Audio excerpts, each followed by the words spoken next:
Welcome to The State of Us. Real people with honest opinions and the future of responsible media. Here's your host, Justin T. Weller.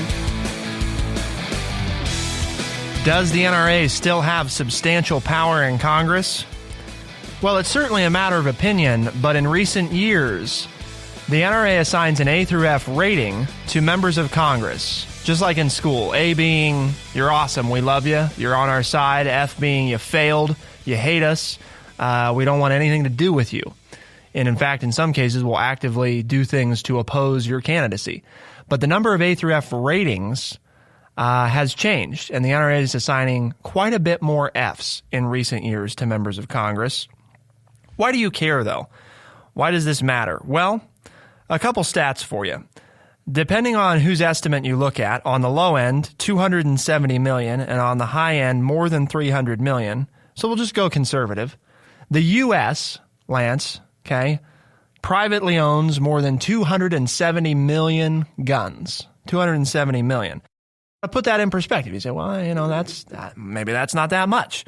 The U.S. owns about 42%, Caleb, about 42% of the world's guns. And yet we only have about 4.4% of the world's population. I'm going to say that one more time just to make sure. So we've got less than 5% of the world's population, and yet we own 42% of the firearms in the world. So why do you care about what the NRA is doing and how it relates to Congress? Well, they happen to be the organization at the front of gun rights and advocating for avoiding further restrictions on guns. Now, that's not to say they're against all restrictions, and that's part of what we're going to look at. But that's why you care about how they view Congress and how they're influencing lawmakers, because they're the ones that say they're standing up for these gun owners. We're going to look at exactly what their mission is, but before we do that, we couldn't begin a critical conversation on guns and the NRA without your friendly redneck liberal, Lance Jackson. Don't run away if you think we're going to bash on gun owners, because that's not the topic of today's show. So that's not the show. Please stay and listen, and we're going to talk about the show is about the effect of the NRA and the effect that it has had.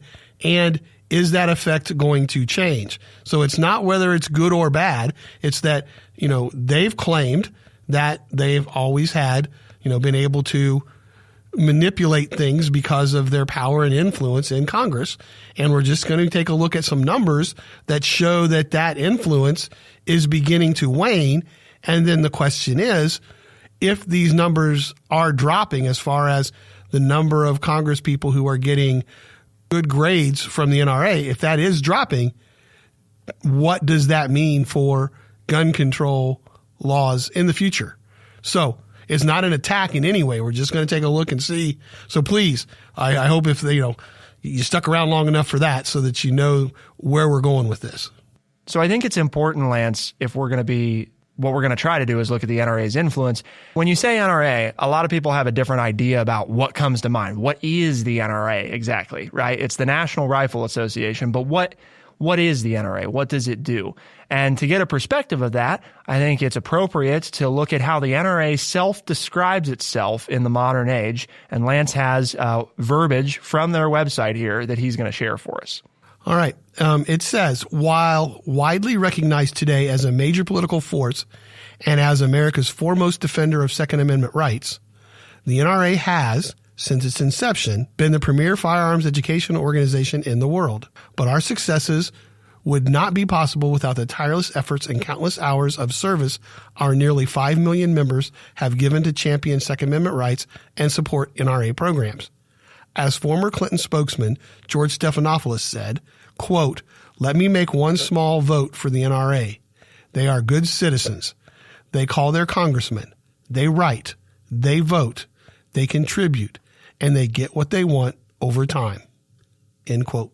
So I break that down by saying they see themselves, yes, as a, quote, defender of Second Amendment rights, but they also try to make it very clear that they see themselves as the foremost leading authority on education about firearms. Mm-hmm. And then end it by explaining that they believe, even though they've, there's two ways to look at it. You could say, wow, they've got almost 5,000 or 5 million members. Or you could look at it and say they've only got 5 million members. Right. So, there's kind of there's an interesting way to look at it there. I think part of what they highlight is, 5 million is not very much in the grand scheme of our, 326 million Americans. It's a small percentage. But they do what we have for years asked citizens of this country to do. That's right. They call their congressman, they write their congressman, they vote, they contribute time and money, right. And that's enabled them to protect and do the things that they want from this country. Yeah. I mean, they are, and that's what I think Mr. Stephanopoulos they're a small group, but they get what they want. Because they're doing the things that we have advocated over the years when you've listened to the show. And if you're in favor of something or upset about something, we tell you, this is where you go to contact your congressperson. Write them, send them an email, do whatever, get out and vote, contribute your time and money. We talked about values earlier this week and how younger people are more likely to give time than they are money, but that's still to contribute. And what, a strong Democrat said, a former Clinton spokesman said, they do all of those things and that makes them good citizens. Yep. So they're doing the things that we advocate people to do. And so therefore they have more political power, sure, maybe, than their numbers should give them. But that's because they're doing what we want them to do. Yeah. They're doing what we want people to do and what we want Americans to do. You can disagree, in other words, with what the NRA accomplishes or how it goes about what it does or whatever. The point that they're raising, though, they've obviously got somebody that knows what they're doing who's writing this brief history part, because part of what they're highlighting is, and they didn't even have to say it in their words. They used somebody from a Democratic president, Bill Clinton, when he was in office. They used one of his people in a quote they said to say, look, you may not like what the NRA does, but the people who belong to the NRA are active, involved citizens, and that's part of why the NRA and its members get what they want. You may not like what they want, but that's part of it. So we've got a couple different things that'll be linked at thestateofus.org. Again, this is one of those new features where you can go to thestateofus.org, and obviously you can listen to all of our episodes, but you can also see the resources that Lance and I reference on the show. So you get access to basically the exact same stuff we're looking at. And we link the articles there, and right below the article, there's a nice little thing that tells you what episode this article goes to. So some episodes have several things linked. Some may only have one, and we don't have very many anymore, but there are some episodes that may have none, depending on, the episode itself. So do check those out, because it's a nice little resource there for you to be able to follow along kind of with what we're doing. So what I want to go back to is the New York Times article here that was covering, and it's entitled, "The NRA Has Trump, but It Has Lost Allies in Congress." So the article points out, quote, "The NRA still has considerable clout with Republicans, including President Trump and Senate leaders, and is now flexing its muscles in the debate over background checks. Yet for many years, the group's influence was broader and deeper because of its large number of friends in both parties." Mm-hmm. These political allies received, quote, A ratings from the NRA and often feared grade reductions if they crossed it. Now the number of Democrats in the House with an A rating has fallen from 63 after the 2008 election to 3 as of 2018 midterms. So just get a perspective there for a minute. There were 63 that had an A, Democrats. Mm-hmm. There are now 3. Right. So what does an A through F mean? Because that's kind of important. The Times analysis looked at complete data on NRA ratings and endorsements for 6 election cycles from 2008 through 2018. The group uses A ratings to signify consistent support for gun rights and opposition to restrictions. F ratings, on the other hand, signify the opposite. So the group advertises its grades to supporters who use them to guide their votes. Many A-rated candidates receive an endorsement, which can bring support like money, mailers, and campaign ads. Now, Lance and I, about a year ago, covered a piece on there's kind of this belief that the NRA gives a lot of money to candidates that are supportive of it. In reality, that's not really the case. They actually don't give very much. I think it was like, when we looked, it was only like $5 million in an election cycle. And again, that may sound a lot to people like Lance and I, but $5 million is nothing when you're talking about a presidential campaign, for example. That's not a lot of money. So the point is, they gave $5 million over a whole election cycle. That wasn't just to a presidential candidate. That's to all these different people. The big place that they spend money and their supporters, and this is one of those things that, is used, again, legally, but inside the system to make it a little less clear how everything's being spent. They actively fund opposition campaigns to people with a rating that isn't an A, Now, they're probably not going to fund massive efforts against somebody that's got a B or a C, but for the Ds and particularly the Fs, right? If they've got somebody who's got a B and somebody who's got an F, they may not give money to B, but they will run their own ad campaign against F, saying this person hates guns and, here's everything that they'll do if they're elected. So that's kind of how they have chosen to use their power in the past, I guess is kind of the way that I see it anyway. And the point though here is what's happening to their power.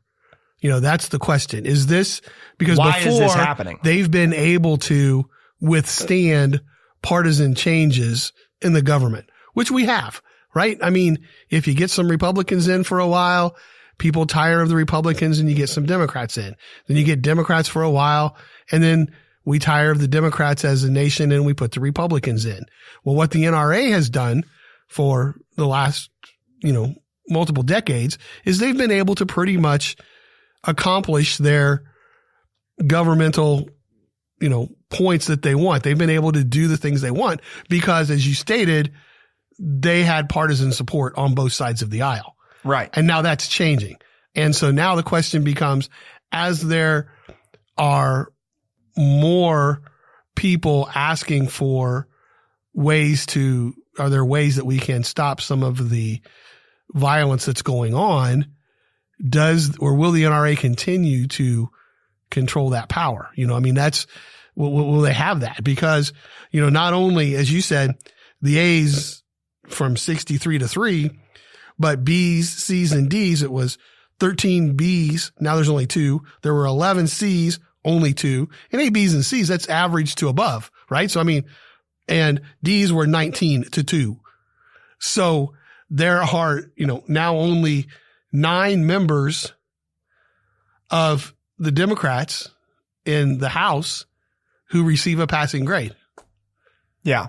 So, and if that trend continues, then the NRA has to really fear what happens as far as being able to stand up to some of the new gun laws and some of the new legislation that people who want to change some Second Amendment things are starting to propose. And I don't think, there are some, and granted, very, very, more anti-gun Democrats who want to take away guns. But most of the legislation is, okay, no, wait a minute. Here are some things that we can do. And I don't want to go down this road too far, but it's like, okay, but then rightfully so, it opens up that next question is this really going to change anything? Or are we just putting a Band-Aid on a huge, on an aorta wound that I'm going to bleed to death in 45 minutes anyway? And you got a Band-Aid on there. Hey, we did something for you. That's my contention is even with some of the things. So I don't know if we'll see a big change even if we get some of the proposals that are out there, if the NRA does lose its power. Well, we're going to talk about too what some of those proposals are and whether or not they have.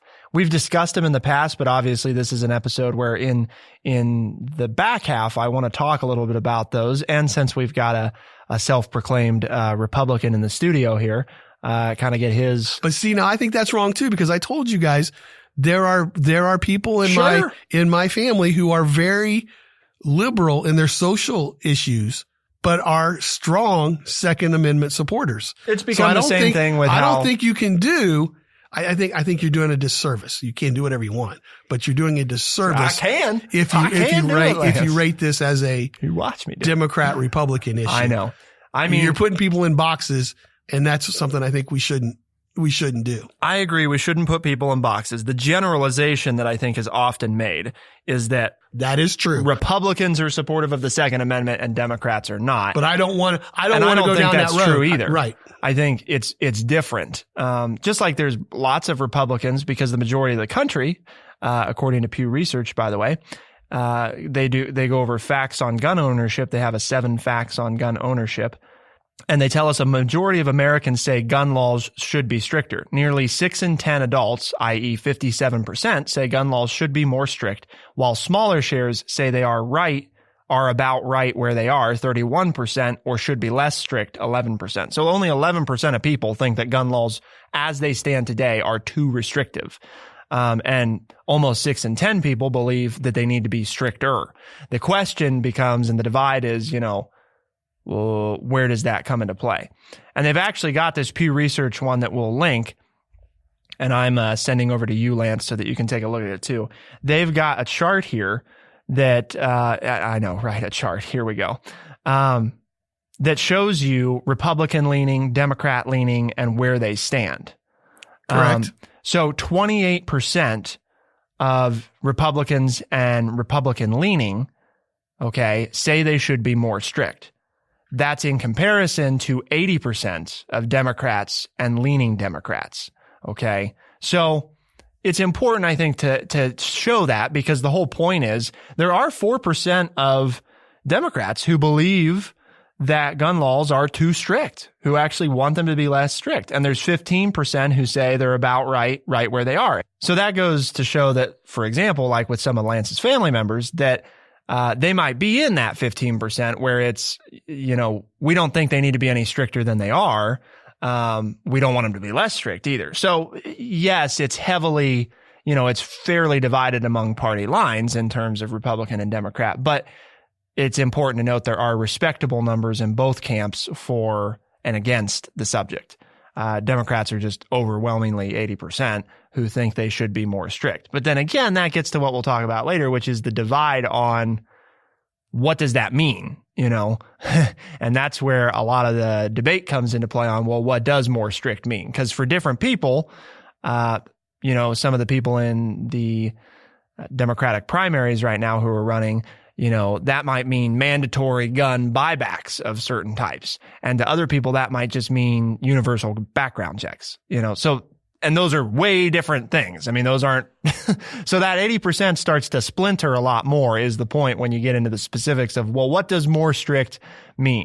And same thing with the Republicans, that 28% who wants to see them get tougher. What does that mean for them? Mm-hmm.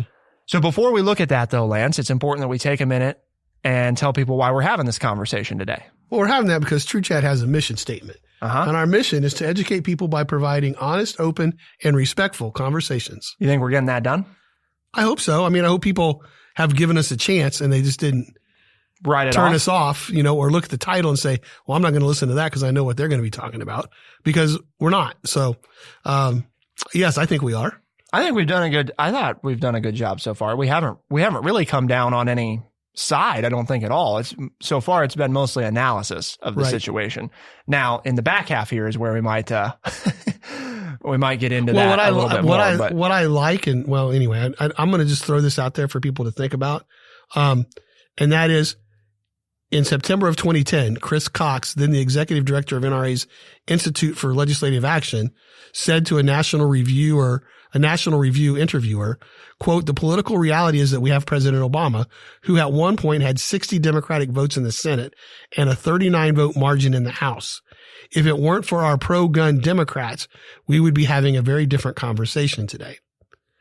So within the last, 10 years, we've seen the NRA change its support for Democrats or Democrats who have new ideas on gun control. That's the other way you could put it as well. It's not just the NRA that there's new Democrats. Changes their grades, but and as the article points out, if you read it though, there are Democrats that got reelected that changed their stance on gun control after some of the incidents that we've had happen in our country in the last 2 to 3 years. Right. The polling I was mentioning from Pew Research is as of 2018. And part of the reason that's important to understand is some of them have changed their stance because America has changed its stance on tightening gun restrictions and gun laws. So that definitely comes into play, and we're going to look at that more in just a minute. But before we do, we're going to take a quick break to hear from one of our sponsors. Welcome back. Does the NRA still have substantial power in Congress? That's what we're seeking to answer today on The State of Us. And in order to understand that, we have to look at, as we did in the first half of the show here, kind of what's happened over the years and why has it happened. And I think, Lance, and you tell me if this is too simplistic, the why. So why has the NRA's position in Congress weakened, or why are they assigning more Fs? It's because members of Congress who are there, lots of them have changed their stance because the American electorate has changed where it lands. And there's also a lot of new members of Congress who have come in with, generally speaking, more restrictive views on how guns should be regulated. But again, that's because, as Mr. Stephanopoulos said about the NRA, more Americans are writing their congressman, voting, contacting Congress, and giving support to some anti-gun legislation. So, of course, then the politicians are going to respond to that. Right. And so it's happening because people who have some concerns about how easy it is to purchase or to get certain devices or whatever are starting to do the same thing that the NRA has been doing. So they're both using the same mechanisms. Both sides are using the same mechanism. So your point that there were only 5 million members in the NRA shows that, hey, there's a lot more people out there who don't necessarily agree with the NRA's stance, and they're finally getting involved. And so people who run for office are going to have to take notice. So, because remember, people, they work for us. People forget that. Yeah. Well, that's a huge thing, right? Not to go down that rabbit hole, but remember, they work for us. We don't send them there for them to do what they want to do. We send them there to do what we want to do. We shouldn't send them there. Okay. I'm not sure that's always the case, but fair enough. So I want to bring in Caleb Spinner. He's our producer and self-proclaimed Republican. Now, important to note, he's not a registered Republican yet. That may happen, but he does identify with the Republican Party according to his own belief. And you tell me if I speak out of turn here, Caleb. So you talk about registered. I'm actually a registered Republican.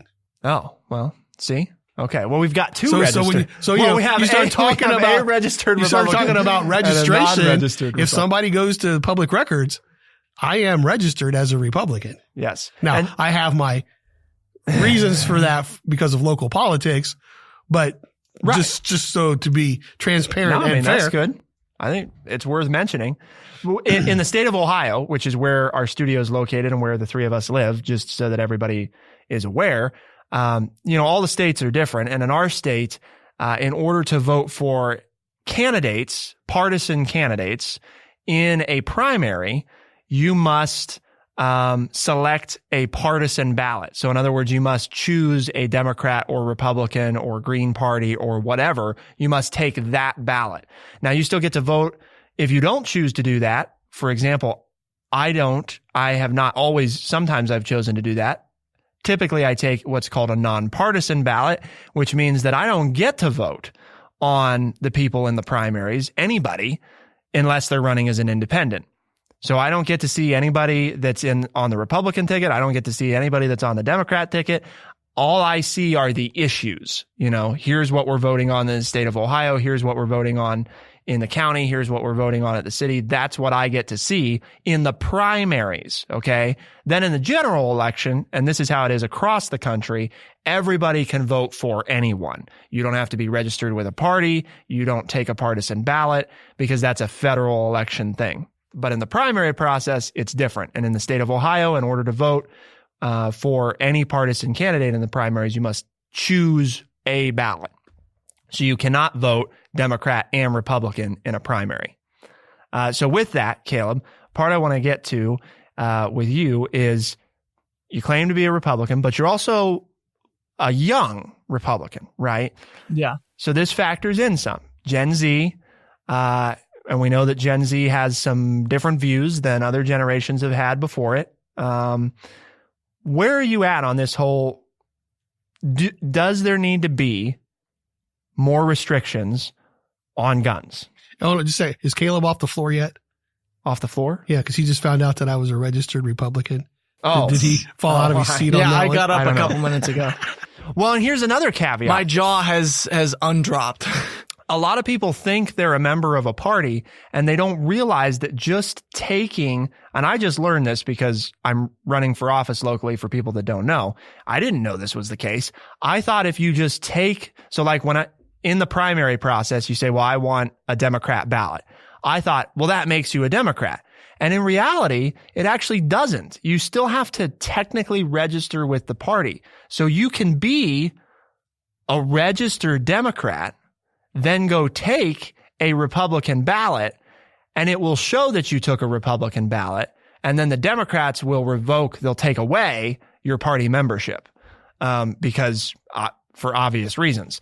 So it's all weird. It's all very strange. But I've talked to a lot of people when I canvass who say, well, I'm a Republican. And then we go and we look at their voter file. And it's like under party, they get a dash in Ohio, which means they have no registered party.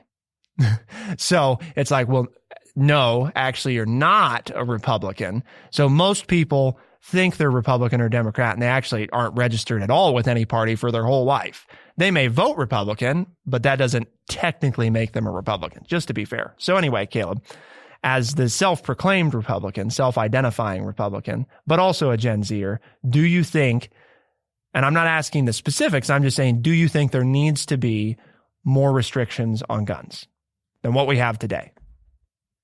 Man, he's really thinking about this. I figured we'd have a quick answer. I think so.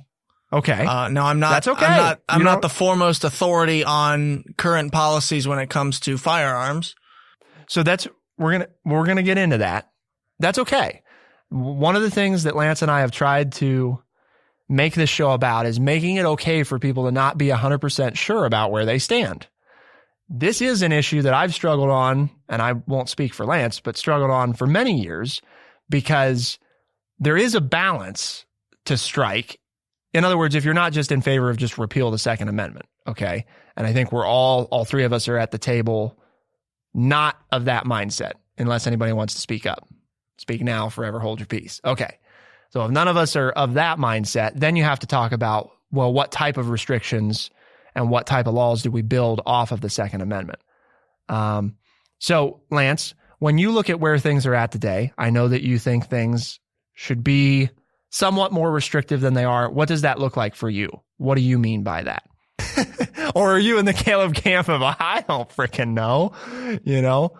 I mean, obviously, you know, the armor-piercing bullets, the things that you can do to create things that fire automatically or semi-automatically, you know, those kinds of things really bother me. However, I'm not sure that passing legislation, as I've read about this over the last 5 to 7 years, will stop that because it's so easy mechanically to turn things that are out there that would be legal under those kinds of restrictions into something that would then be illegal, which then means your law doesn't really stop that from happening.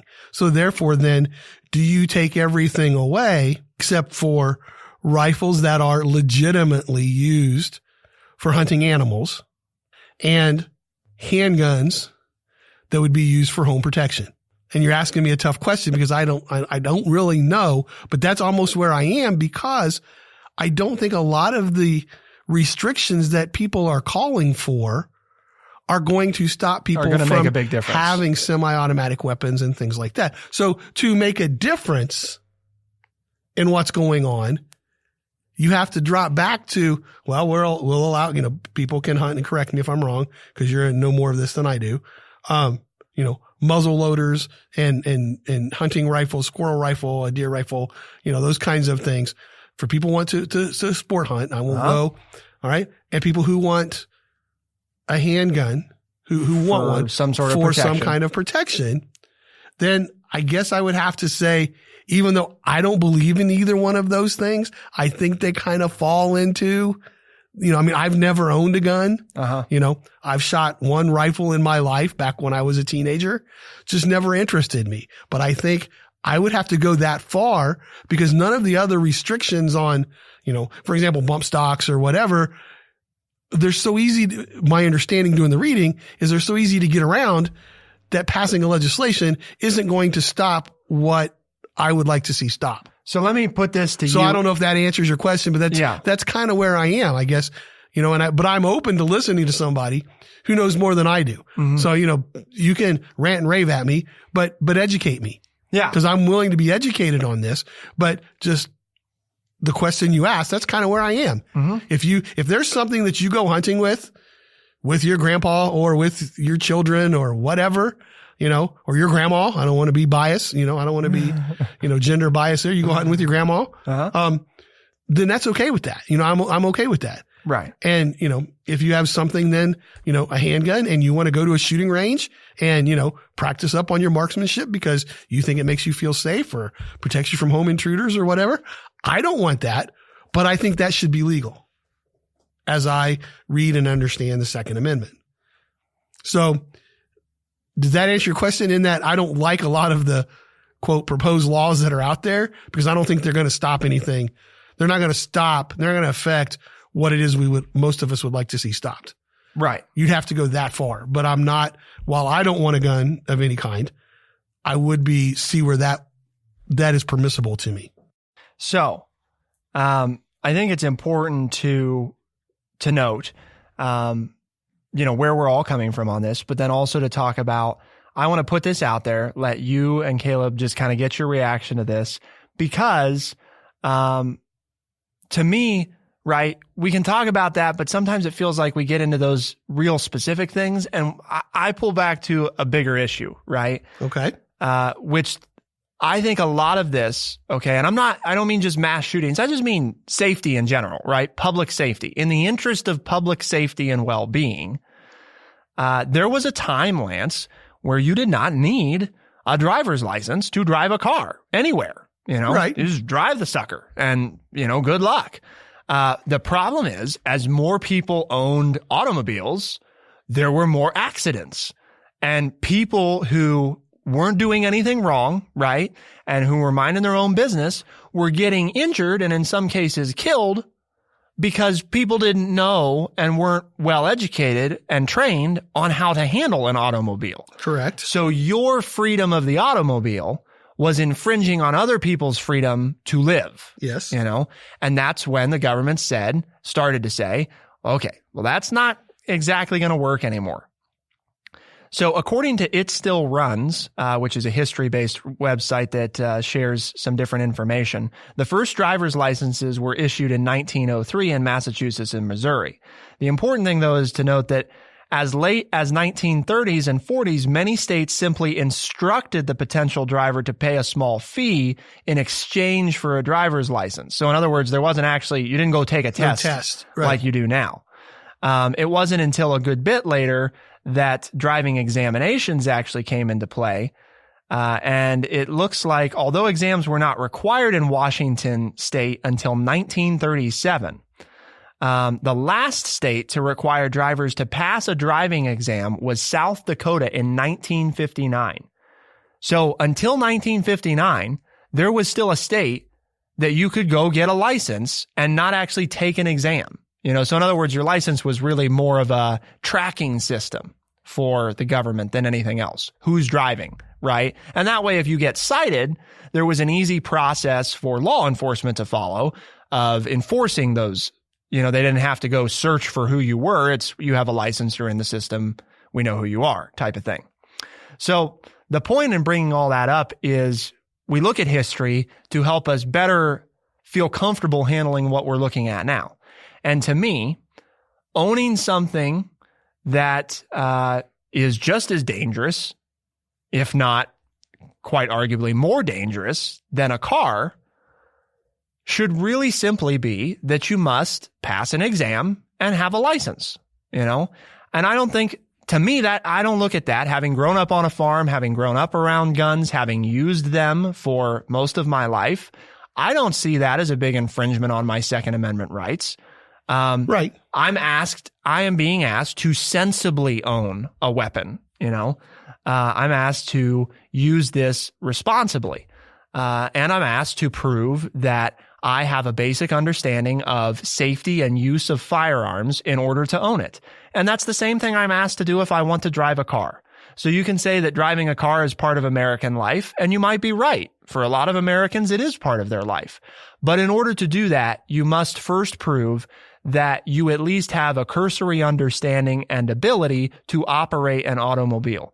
And after implementing licenses and driver exams in particular, the rate of automobile accidents has fallen greatly. Further regulations about automobiles and how to drive on the roads and speed limits over the years have also decreased them. As long as people drive cars, there will always be accidents. Okay? And that's like, as long as we let people own guns, people will kill other people with guns. Okay? That it's just a fact. It's how life goes. But putting in place common things that help educate people about guns, how to own them safely, how to use them, those also eliminate some of the people that intend to get guns and do harm, I think, because they have to go through this process. So if it's more of a snap decision of, I need to get a gun, I need to go do this, if you have to go through the examination, you're taught about safety. And one of the things that you often see at the BMV is all the sightings about the terrible things that happen as results of automobiles. Sure, right. You become educated on, here's how dangerous these things are. Right. And I think if you followed a similar process with guns, you would probably have a decrease just from an education component and people really getting a better respect for how serious of a weapon this thing is. So to me, that's a first step. And I think that step also tackles something else that to somebody like Caleb, I think would probably sound preposterous, which is that there is no federal unified data system for guns, which is part of why we don't know exactly how many guns there are in this country. That's kind of dumb. We can pretty much tell you down to probably within a margin of 1,000 or so exactly how many cars there are in this country, the age of those cars, and who owns those cars. We could definitely tell you who they're registered to. Right. 100%. Now there's exceptions because there's a whole, black market of moving cars around and stealing cars and all that. And that's why I'm saying within a margin of error, because you're always going to have people that break the rules. The point is that we have a relatively well-unified system, VIN numbers, right, on cars that let us track each car uniquely. All right. Know who owns it. Can I bring up the other side of this, though? Okay, go ahead. All right. If you have a government that decides that it's going to try to take over and I understand the military is much stronger than we are, blah, blah, blah. But if there was a coup d'etat of some kind. A coup d'etat. Right, but if they know who owns guns, then they come and take them away. If they take my car, then I still have public transportation or I can mow and Joe or Uber or whatever. And I know it's out there. Okay. But I know that there are people that say that. And as someone who is very libertarian, I don't necessarily, I don't see that's a tough thread for me to connect. I don't mind the testing part. I think you're spot on there. Totally support that. But for the government to know who owns guns and how many they own, that's an Orwellian slip to me that I'm not comfortable with. I have to think about it some more, but I'm just going to throw that out there because I hope that there's some of our listeners who are thinking the same thing. I know in today's world, with as strong as our military is and everything else, if they decide our handguns and our hunting rifles aren't going to stand up to the government for very long. Yeah. But I get that, but it's that slippery slope thing. If we say it's okay to let them do this, then they can do this, and then they can do this. So just a yellow card that I'm throwing out there to like, okay, I agree with your education piece 100%. But to start telling everybody they have to register, and again, I'm not saying it's a bad idea. I know you're saying you're cautious about it. I'm just putting a break on it. Yep. That we need to discuss that further at another time. Yep. That's my concern. And I appreciate that. I mean, for those that are out there thinking that, and truthfully, it's one I struggle with too, because I appreciate that one of the reasons that it makes sense for Americans to own guns is so that in the very unlikely event that our government, wanted to overthrow the people and become China or Russia or something like that, or we were attacked by aliens, or right, God knows what else, that we wouldn't want a centralized database of this information. Right. On the flip side of that, I would contend, which Lance hinted at, and we'll kind of try to wrap it up and leave it here and let you guys think about, what is the deal here? Where do you fall? Right. Because it is kind of difficult. I just don't see, as I've studied our military more, which I've been doing in the past year or two, getting a better understanding of just how powerful they are and just the type of intelligence machine that we've got and the advancement of the weapons and the training that so many of our personnel go through. I just don't see a militia of untrained civilians gathering with their guns, standing up to the government. And that may be scary to some people, but I just don't see it as possible, That was one of the reasons that it took me so long to think, because on one hand, you want to be defended from a militia or from a coup d'etat, but on the other side, you don't need a 50 caliber anti-tank rifle mounted on your roof. There's, like you said, there's a balance. And that's to me where, like I said, if the true reason that most people own it is for personal protection or for hunting, I'm leaving out the government coup thing. Okay. Sure. I'm not putting that in personal protection. I'm putting personal protection in, you have some reason to want to be able to defend your home if somebody, another single human, or if another citizen tries to come after you, you want to be able to defend yourself. Okay. Those two reasons to me are not diminished in any significant way. And they may even be enhanced by licensing and increased education about firearms, to me. But again, that's why we want your input, which you can provide across social media and at thestateofus.org. The question that we asked today, which brought us to here, is, does the NRA still have substantial power in Congress? And to figure out that, we've talked a lot about the issue, and hopefully what we highlighted in this last part of the show is just how much 3 different Americans sitting here right now have different ideas about this. And that's part of why I don't think Congress has gotten anywhere. Congress has moved in favor of, we need more restrictions, but they can't seem to agree on what those are. And that's why the NRA's power, I think, has eroded. Does the NRA still have substantial power in Congress? I would say yes, Lance. Today I would they agree still with do. that, but I think it's going to be interesting to watch how the it next changes. Couple of elections, 2020 and 2022, and see what happens. On that note, we've challenged people to tune in, Lance, right? To share the State of Us with others. If you're listening now, obviously you've tuned in, but we want you to tell others that they can listen. And there's a lot of different ways you can do that. What are some of those ways, Lance? You have Spotify, you have Stitcher, you have Apple, and anywhere else fine podcasts are found. For the State of Us on TrueChat in Urbana, Ohio, I'm Justin T. Weller. I'm Lance Jackson. And I'm Caleb Spinner. Thank you so much for tuning in. We'll see you next time. Be the change.